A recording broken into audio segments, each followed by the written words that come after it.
하나님 말씀 로마서 5장 20절 말씀입니다. 함께 봉독하겠습니다. 율법이 들어온 것은 범죄를 더하게 하려 함이라. 그러나 죄가 더한 곳에 은혜가 더욱 넘쳤나니. 지난 주일 오전 예배와 오후 예배 시간에 누가복음 15장에 있는 예수님의 세 가지 비유에 대해서 말씀을 드렸습니다.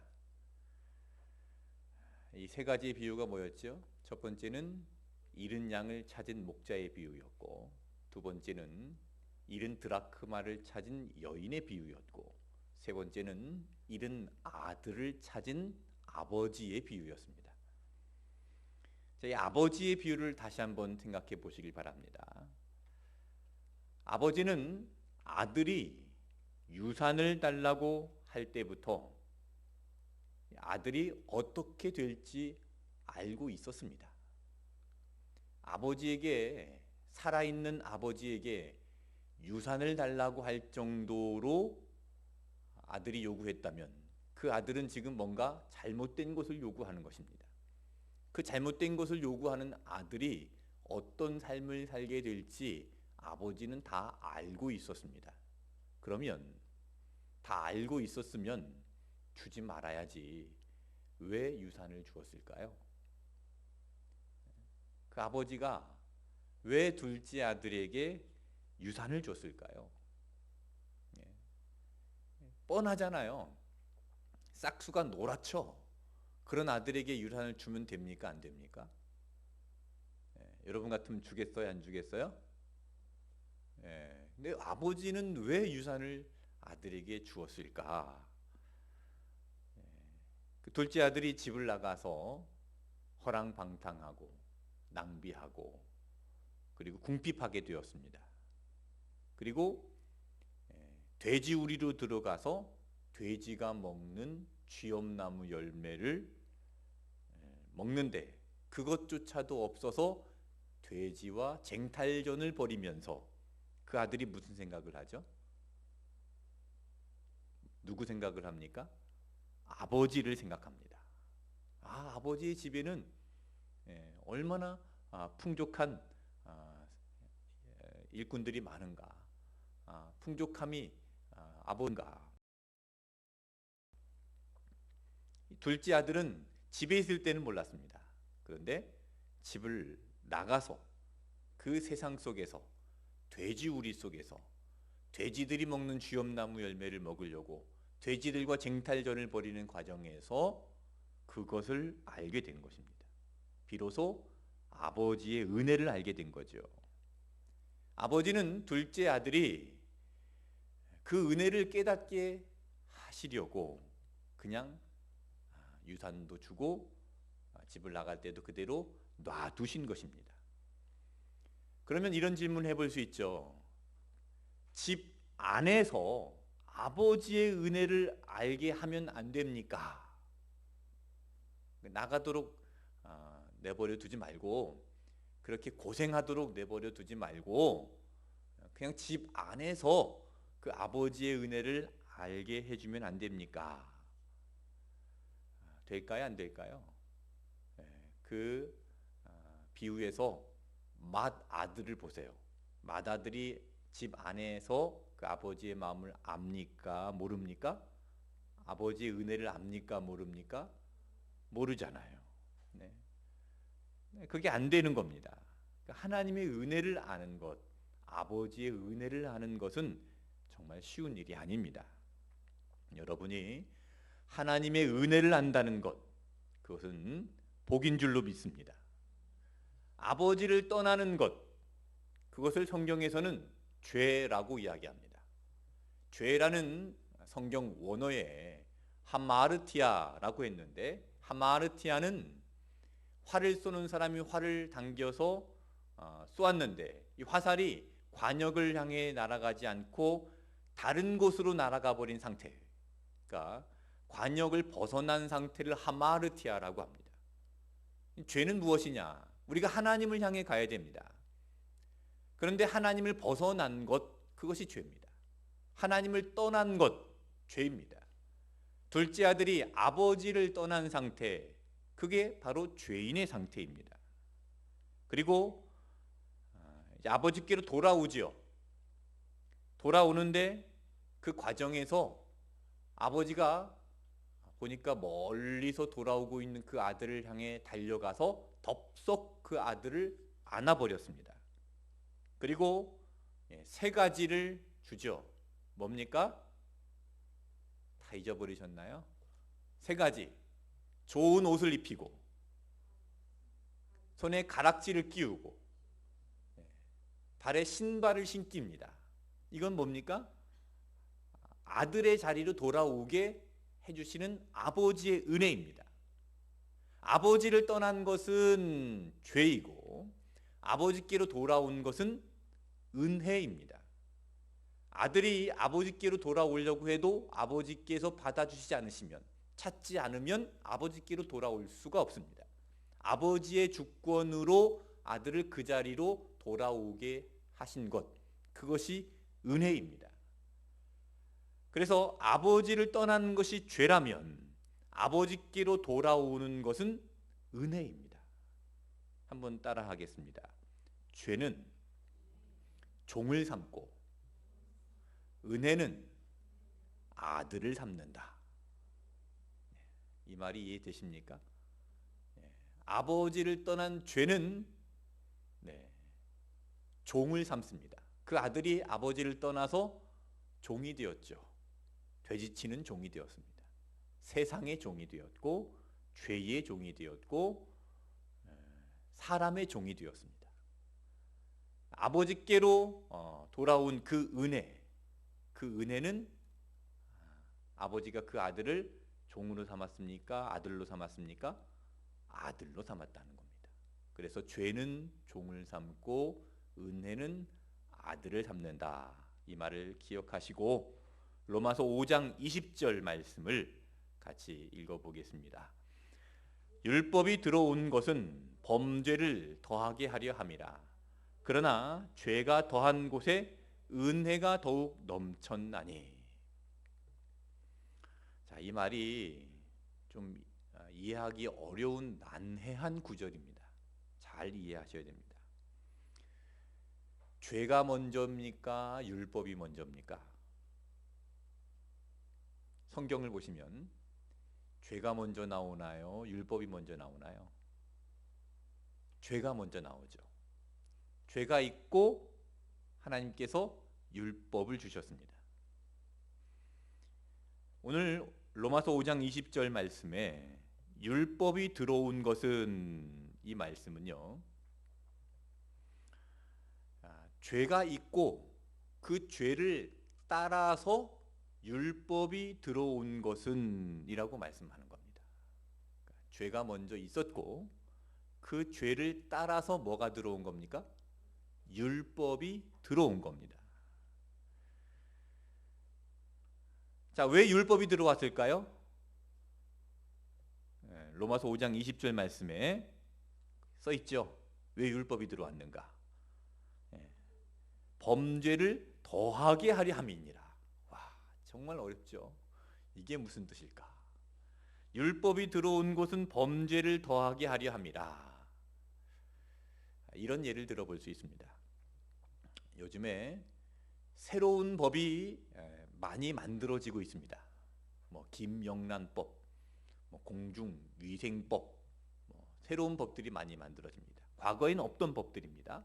새로운 법이 만들어집니다. 지금은 식당에서 담배를 피우면 안 됩니다. 비행기 안에서 담배를 피우면 안 됩니다. 버스 안에서 담배를 피우면 안 됩니다. 불법입니다. 과태료를 묻습니다. 근데 제가 어릴 때는요, 제주도 가는 비행기에서 비행기 안에서 담배를 피웠어요. 그리고 비행기 의자에 손잡이 부분에 뭐가 있었냐면 재떨이가 있었습니다. 싫어합니다. 진짜예요. 근데 지금은 비행기 안에서 담배를 피는 것이 불법이죠. 불법이죠. 자, 지금은 법이 만들어져서 담배를 피우면 안 된다라는 법이 생겼습니다.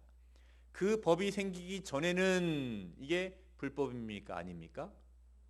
법이 생기기 전이니까 그거는 불법이 아니라고 사람들이 이건 불법이 아니야 라고 말을 하는 겁니다.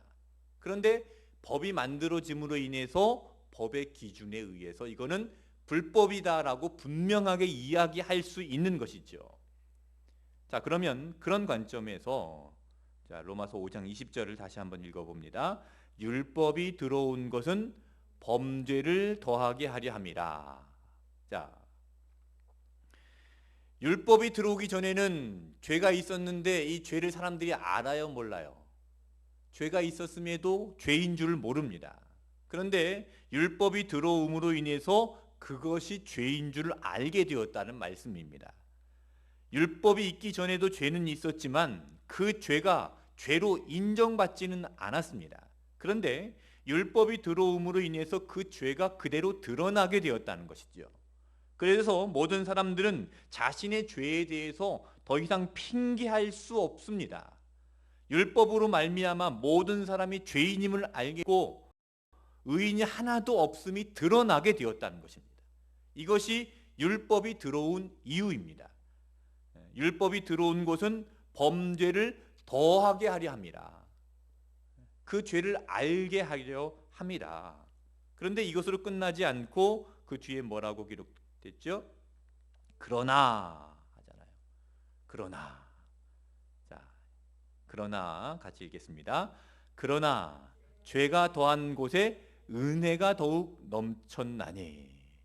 그렇게 율법으로 인해서 죄가 드러나게 되었는데 그것으로 끝난 것이 아니라 그러나 그 죄가 더한 곳에 은혜가 더욱 넘쳤나니 그랬습니다. 더욱 넘치다. 이 넘치다라는 것은요, 오늘같이 비가 많이 와서 낙동강에 강물이 넘치는 상태를 말합니다. 이 넘치면, 낙동강에 강물이 넘치면 어떻게 됩니까? 그런 일이 벌어지면 안 되겠지만 넘치면은 다 집어삼킵니다. 다 덮어버리는 거예요. 논밭 다 덮어버립니다. 자, 죄가 있지만 율법으로 인해서 우리의 죄가 드러났습니다. 모든 사람이 죄인임이 드러났습니다. 의인이 하나도 없음이 드러났습니다. 그러나 그 죄가 더한 곳에 은혜가 어떻게 했다고요? 더욱 넘쳤다는 거예요. 넘쳐서 그 죄를 다 덮었다는 것입니다.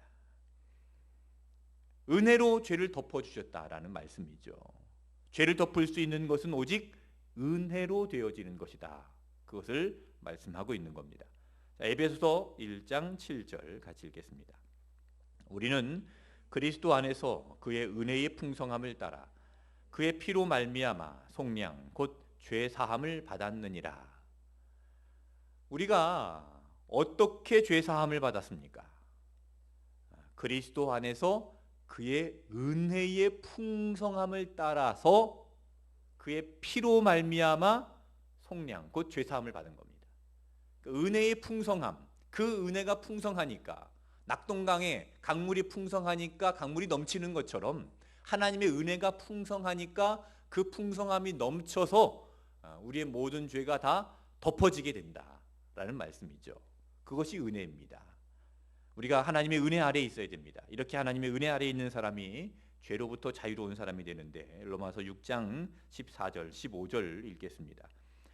죄가 너희를 주장하지 못하리니 이는 너희가 법 아래에 있지 아니하고 은혜 아래에 있음이라. 그런즉 어찌하리요? 우리가 법 아래에 있지 아니하고 은혜 아래에 있으니 죄를 지으리요? 그럴 수 없느니라. 여러분, 우리가 은혜로 살아가면 죄를 지을 수 있습니까? 없습니까? 성경 말씀을 보고 대답을 해보세요. 자, 은혜 아래에 있으면 죄를 지을 수 있습니까? 없습니까? 없습니다. 은혜 아래에 있으니 죄를 지으리요? 그럴 수 없느니라. 은혜로 사는 것입니다. 우리는 은혜로 사는 것입니다. 이런 관점에서 오늘 죄와 은혜를 생각해 보고자 합니다. 자, 웨스트민스터 소요리 문답 제83문 범한 죄마다 마땅히 받을 보응이 무엇입니까? 범한 죄마다 마땅히 받을 보응은 이 세상과 오는 세상에서 하나님의 진노와 저주입니다. 마땅히 보응을 받게 됩니다. 죄를 지은 사람은 그 죄값을 마땅히 받게 되는데, 로마서 3장 23절 같이 읽겠습니다. 모든 사람이 죄를 범하였음에 하나님의 영광에 이르지 못하더니, 모든 사람이 죄를 범하였습니다. 죄인이 아닌 사람이 없습니다.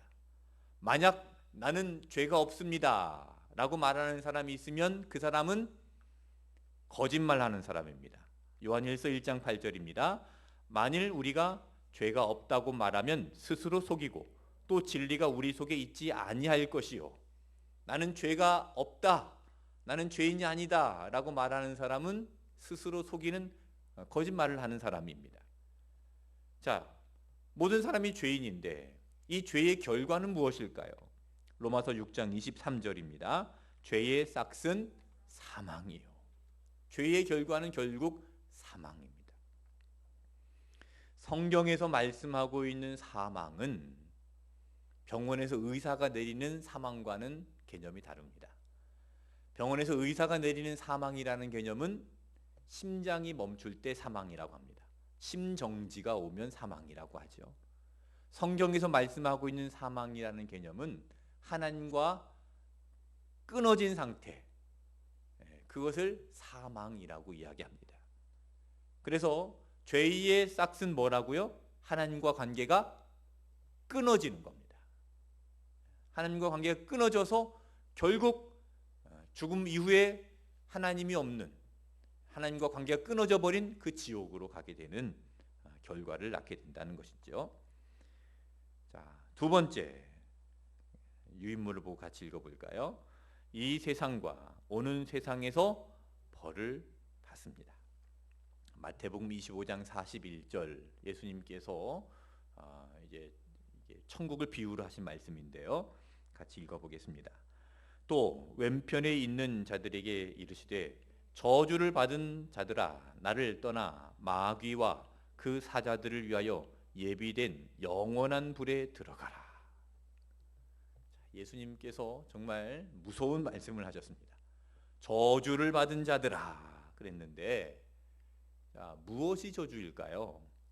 갈라디아서 3장 10절 말씀에 이렇게 말씀합니다.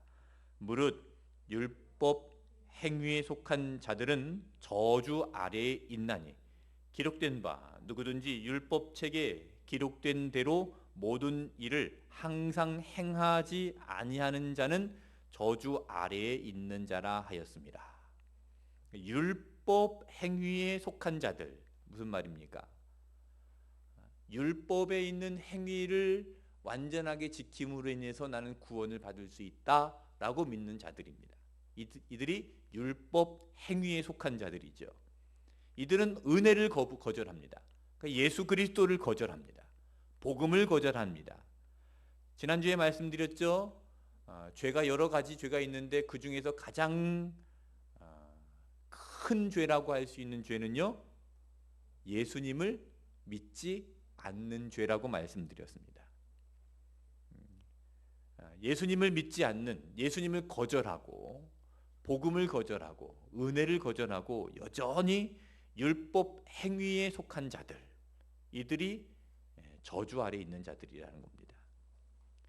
기록된 바 누구든지 율법책에 기록된 대로 모든 일을 항상 행하지 아니하는 자는 저주 아래 있는 자라 하였습니다.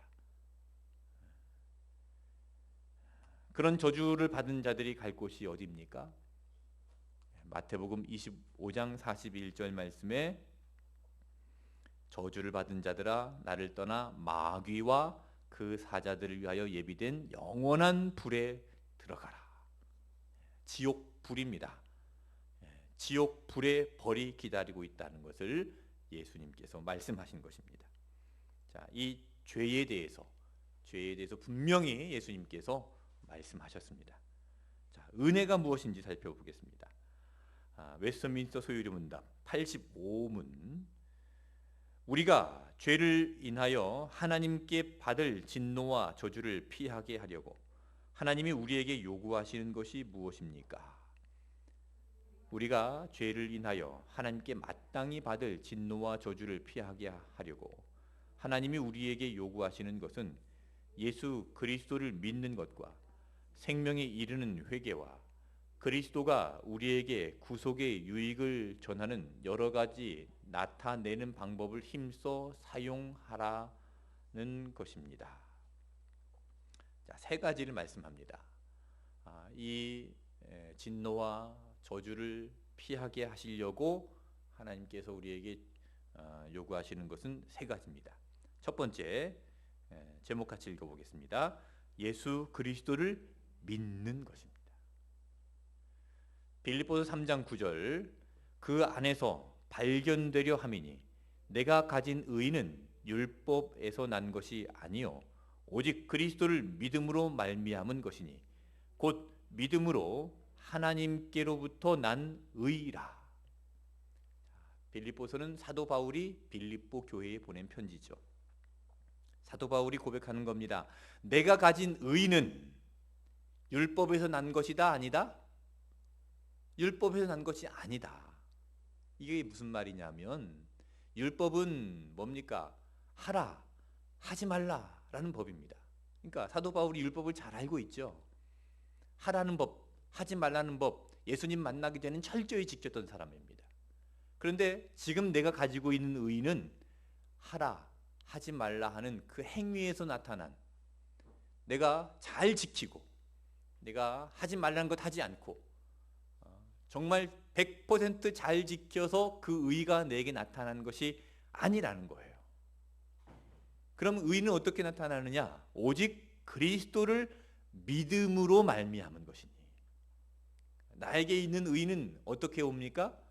율법으로, 내 행위로, 내가 착한 일을 했다고 내가 의로워지는 것이 아니라 예수 그리스도를 믿음으로 말미암아 내가 의롭게 된다.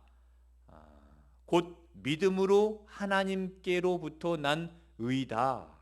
사도 바울이 그렇게 말씀을 우리에게 전해주고 있습니다. 예수님을 믿음으로 의롭다함을 받습니다. 그래서 기독교 교리의 정말 중요한 교리가 이신칭의입니다.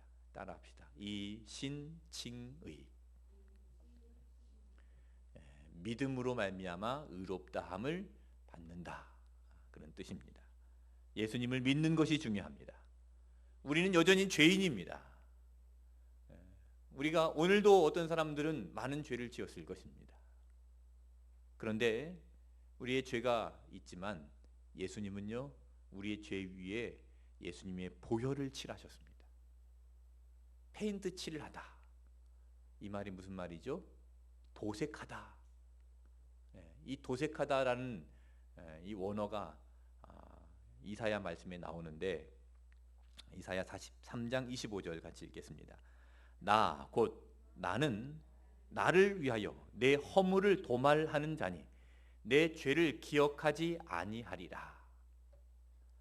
여기 도말이라는 단어가 도색이라는 뜻입니다. 그러니까 페인트 칠을 합니다. 녹슨 그 울타리에 페인트 칠을 합니다. 그러면 그 녹은 그대로 있지만 그 겉에 페인트 칠이 해짐으로 인해서 깨끗해지잖아요. 마찬가지로 우리는 여전히 죄인이었지만 예수님의 의로 우리의 모든 죄를 도말하셨습니다. 깨끗하게 하셨습니다. 의롭다 하셨습니다. 의롭다 하신 예수님을 믿어야 됩니다. 그 예수님을 나의 주인으로 믿어야 됩니다. 그 예수님을 나의 주인으로 믿는 예수님의 사람이 되시기를 주님의 이름으로 축원합니다. 두 번째, 같이 읽겠습니다. 생명에 이르는 회개. 예수님께서 이 회개에 대해서 말씀을 하셨고 지난 주일날 세 가지 비유에서도 주제가 회개였습니다. 마가복음 1장 15절 말씀 같이 읽겠습니다. 이르시되 때가 찼고 하나님의 나라가 가까웠으니 회개하고 복음을 믿으라 하시더라. 회개를 해야 됩니다. 회만 하면 안 되죠. 개까지 해야 됩니다. 회는 누이칠 회, 개는요 고칠 개. 누이치고 고치는 게 회개입니다. 그런데 회만 하는 사람이 있어요. 누이치기만 합니다. 후회하기만 합니다. 고치질 않아요. 회에서 뭘로 넘어가야 되죠? 개로 넘어가야 됩니다. 이게 회개입니다. 근데 그냥 회만 해요. 아, 내가 왜 그랬을까? 아, 다음부터는 하지 말아야지. 회만 하고 다음부터 하지 말아야지 했는데 또 해요. 그럼 회개가 된 겁니까? 안 된 겁니까? 회개가 되지 않은 것이죠. 회만 된 겁니다. 자, 이 대표적인 사람 두 사람을 예로 들어보겠습니다. 가룟 유다, 예수님을 팔았습니다. 예수님을 배신했습니다.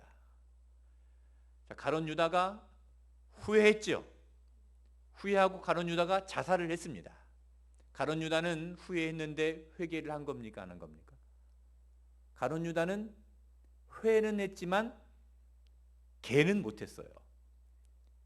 개가 되려면 어디로 가야 됩니까?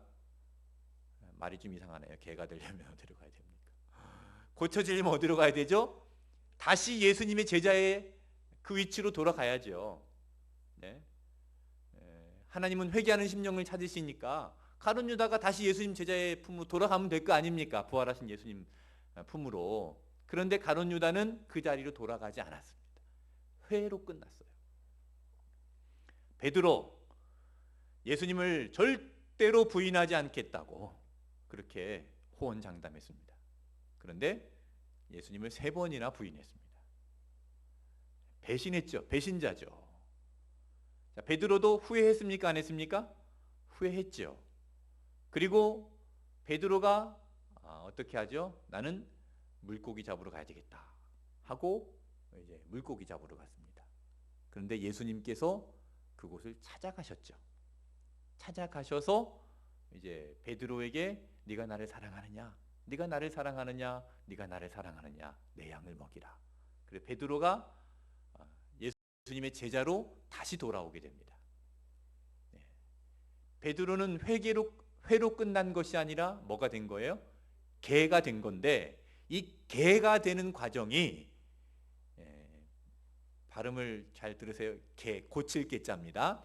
이 개가 되는 과정이 베드로의 주체로 이루어졌습니까? 예수님의 주체로 이루어졌습니까? 예수님의 주체로 이루어진 거예요. 예수님께서 찾아가신 겁니다. 회복시켜 주신 거예요. 회개는 내가 주체로 이루어지는 것이 아니라 하나님의 주체로 이루어지는 것이 회개입니다.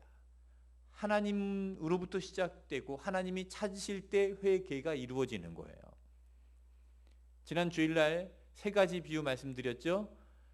잃은 양을 찾은 목자의 비유에서 이와 같이 회개하면 예수님께서 그 말씀하시잖아요. 자, 이와 같이라는 게 뭐예요? 양이 지가 스스로 찾아왔나요? 목자가 찾아왔습니까? 목자가 찾아온 거예요. 자, 잃은 드라크마의 비유.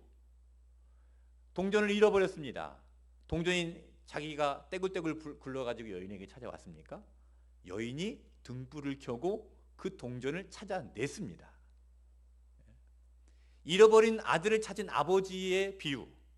아들이 멀리서 옵니다. 그런데 아들은 아버지의 집으로 돌아오는 것이 아니라 아들로 돌아오는 것이 아니라 그냥 품꾼으로 돌아오는 겁니다. 그런데 아버지가 달려가서 안아버렸습니다. 뽀뽀를 해버렸어요. 여기서 뽀뽀를 했다는 것은 한 번 이렇게 입맞춤을 했다는 게 아니라 했다는 말입니다. 왜 끌어안았는지 아시죠? 그대로 놔두면 아들이 죽습니다. 동네 사람들한테 돌에 맞아 죽어요. 그러니까 아버지가 가서 안아버린 겁니다. 그리고 좋은 옷을 입히고 가락지를 끼우고 신발을 신겨서 아들의 그 자리로 회복을 시켜버리는 거예요. 자, 이 아들이 아버지의 아들로 돌아온 것은 누구의 주체로 이루어진 거죠?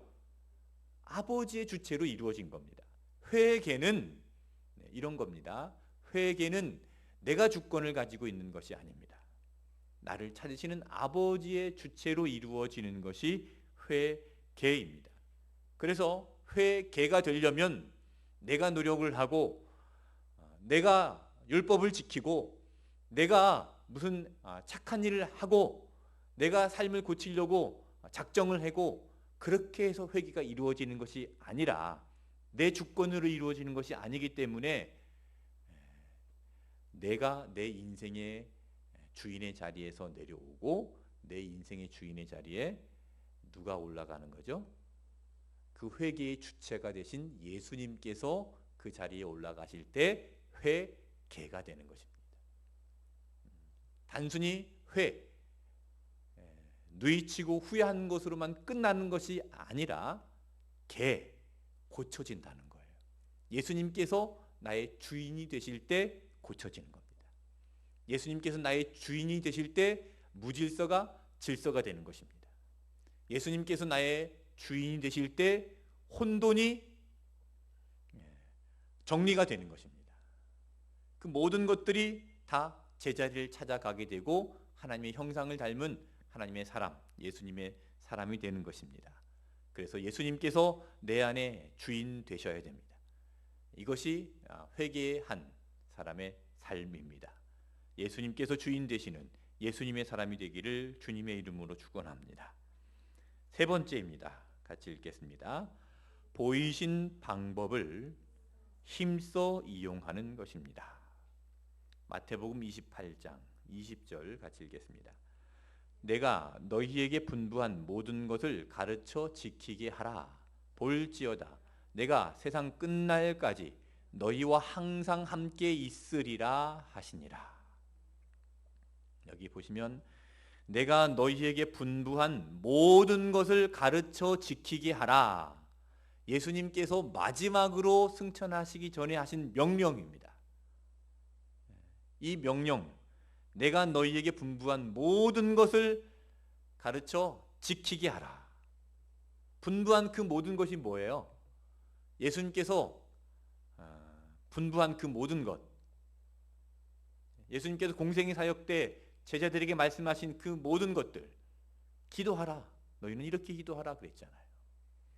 전도하라, 복음을 전파하라 그랬잖아요. 세례를 주라고 그랬잖아요. 그래서 우리 교회에서 뭐 하는 겁니까? 기도 대행진, 전도 대행진 하는 거예요. 이거는 목사가 시켜서 하는 게 아니라 예수님께서 우리에게 분부한 모든 것입니다. 믿습니까? 네, 그래서 우리가 전도 대행진, 기도 대행진을 열심히 해야 됩니다. 말씀 대행진 전반기에 했죠? 열심히 해야 됩니다. 예수님께서 우리에게 보여주신 방법입니다. 뭐 말씀 대행진, 기도 대행진, 전도 대행진 이것만 있는 게 아니에요. 이거 우리가 열심히 하면 또 예배 대행진이라는 것도 있습니다. 그리고 봉사 대행진이라는 것도 있습니다. 선교 대행진이라는 것도 있습니다. 십자가 대행진이라는 것도 있습니다. 여러분 표정이 갈수록 조금 걱정스러운 표정으로 바뀌시는 것 같은데 이거 어떻게 해야 되나? 네, 여러분 내게 능력 주시는 자 안에서 우리가 할 수 있습니다. 우리가 이 일을 열심히 해야 됩니다. 예수님께서 말씀하신 대로 너희에게 분부한 모든 것을 가르쳐 지키게 하라. 볼지어다 내가 세상 끝날까지 너희와 항상 함께 있으리라. 예수님께서 우리와 함께 하시면 이것을 잘 할 수 있습니다. 여러분 기도 대행진, 전도 대행진 열심히 하시길 바랍니다. 예수님께서 우리에게 말씀하신 그 모든 것, 그 사명을 열심히 감당하시길 바랍니다. 이것이 우리에게 주신 은혜의 방편임을 믿으시기를 바랍니다. 오늘 제목이 죄와 은혜입니다. 죄와 은혜가 잘 정리되셔야 됩니다. 이 죄와 은혜에 대한 개념이 잘 정리되셔야 예수님이 왜 이 땅에 오셨는가가 분명해집니다. 하나님의 속성은 크게 두 가지입니다. 첫 번째 속성은 공의의 속성이고 두 번째 속성은 사랑의 속성입니다. 하나님은 공의의 하나님이십니다. 자, 공의의 하나님이라는 뜻이 무슨 뜻일까? 공의의 하나님은요, 죄가 있으면 그 죄를 반드시 벌하시는 분이십니다. 우리나라에도 법원이 있고 법원에 가면 판사가 있습니다. 이 판사는 그 사람이 죄가 있으면 그 죄를 판결하는 사람입니다.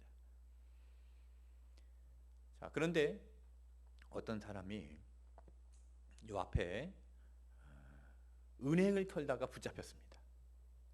그냥 그 자리에서 붙잡혔어요. 아무도 해치지 않았고 돈도 다 돌려줬습니다. 이 사람이 기소가 되겠지요. 그리고 법원에서 판사가 당신은 아무도 해치지 않았고 그리고 돈도 다 돌려주었으니까 무죄라고 하면 그 판사를 공의로운 판사라고 이야기할 수 있습니까? 그 사람은 죄를 지었으니까 아무도 해치지 않고 돈을 다 돌려주었더라도 은행을 털러 나온 그 죄, 은행 강도 죄잖아요. 무죄가 아니죠. 근데 무죄라고 판결해버리면 공의로운 판사라고 할 수 없을 것입니다. 공의로운 판사라는 것은 죄가 있으면 그 죄를 반드시 벌을 내리는 판사가 공의로운 판사입니다. 자, 하나님은 공의로운 하나님이십니다. 그러면 하나님께서는 죄가 있는 그 죄인들을 어떻게 하실까요? 그대로 놔두시나요? 죄가 있건 말건 하나님께서는 공의로운 하나님이시기 때문에 죄인을 반드시 벌하십니다. 그런데 하나님은 공의의 하나님이시면서 또한 사랑의 하나님이십니다. 사랑의 하나님은 벌 받는 걸 원치 않으세요. 우리가 망하는 걸, 멸망하는 걸 원치 않으십니다. 하나님은 공의의 하나님이시기 때문에 죄인을 반드시 벌하셔야 하지만 하나님은 사랑의 하나님이시기 때문에 우리가 벌 받는 것을 원치 않으세요. 어떻게 할까요? 이건 하나님의 문제가 아니라 인간의 문제입니다.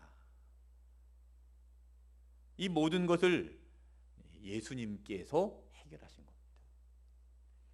자, 이사야 53장 6절 같이 읽겠습니다. 우리는 다 양 같아서 그릇 행하여 각기 제 길로 갔거늘 여호와께서는 우리 모두의 죄악을 그에게 담당시키셨도다. 우리는 다 양 같아서 그릇 행하여 각기 제 길로 갔거늘. 그러니까 아버지를 떠나고 한마르티아 죄를 짓는 그 상태로 떠나가 버린 것입니다. 죄인입니다. 이 죄를 하나님께서 반드시 벌하셔야 하는데 하나님께서 어떻게 하셨습니까? 우리의 모든 죄악을 누구에게로 옮기셨어요? 예수님께로 옮기셨다는 거예요. 그에게 담당시키셨도다. 예수님께 담당을 시키신 겁니다. 그리고 예수님께서 그 하나님의 모든 공의를 만족시키기 위해서 십자가에서 죽으신 것이죠. 십자가에서 죽으심으로 인해서 예수님은 하나님의 공의와 하나님의 사랑의 속성을 다 만족시키셨습니다. 이것이 바로 예수님의 십자가입니다. 그 십자가에서 하나님의 공의와 하나님의 사랑이 다 나타나 있다라는 것이죠. 정리하겠습니다. 오늘은 내용이 좀 깁니다. 가로놓기를 잘 하시고 잘 생각해 보시길 바랍니다.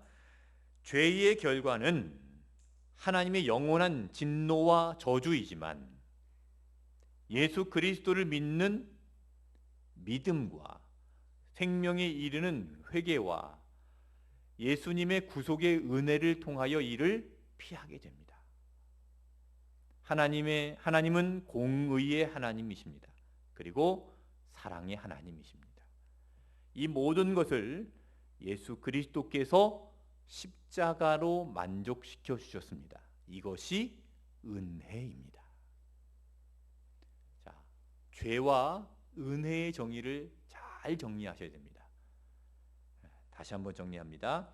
죄의 결과는 하나님의 영원한 진노와 저주이지만 예수 그리스도를 믿는 믿음과 생명에 이르는 회개와 예수님의 구속의 은혜를 통하여 이를 피하게 됩니다.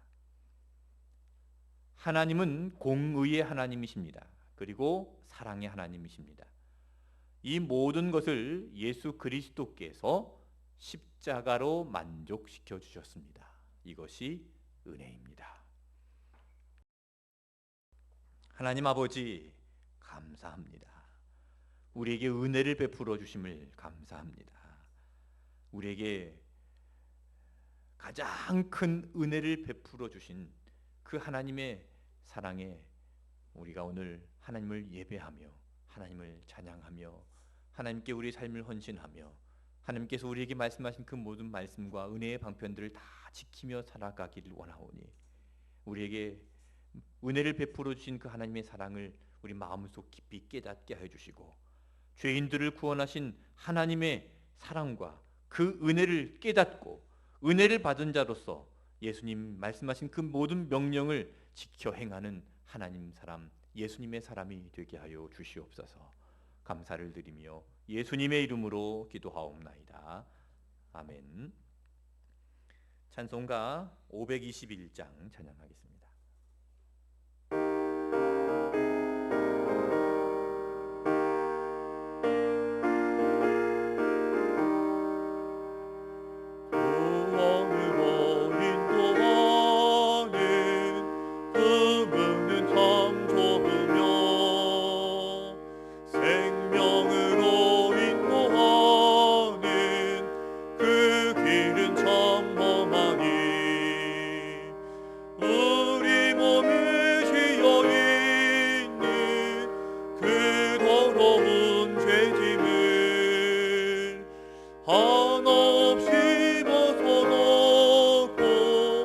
힘써서 들어갑시다. 구원으로 인도하는 그 좁은 문 들어가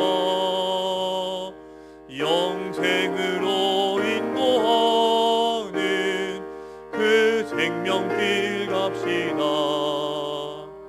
이 세상에 많은 사람 큰 문으로 들어가 넓은 길로 갈지라도 멸망으로 끝나니 세상 헛된 부귀영화 모두 내어버리고 주의 말씀 순종하여 그 생명길로 갑시다. 구원으로 인도하는 그 좁은 문 들어가 영생으로 인도하는 그 생명길 갑시다. 구원의 문 열렸으니 주의 공로 힘입어 주저 말고 들어가서 생명길로 갑시다. 구원의 문 닫힌 후에 들어가고 싶으나 한 번 닫힌 구원의 문 또 열려지지 않으리. 구원으로 인도하는 그 좁은 문 들어가 영생으로 인도하는 그 생명길 갑시다. 아멘. 네, 태풍이 올라오고 있습니다. 네, 태풍에 조심하시고 태풍 피해 없으시기를 바랍니다. 태풍이 와서 많은 분들이 오늘 못 나온 것 같습니다. 우리 구역장님들께서는 오늘 설교 녹화했죠? 녹화한 이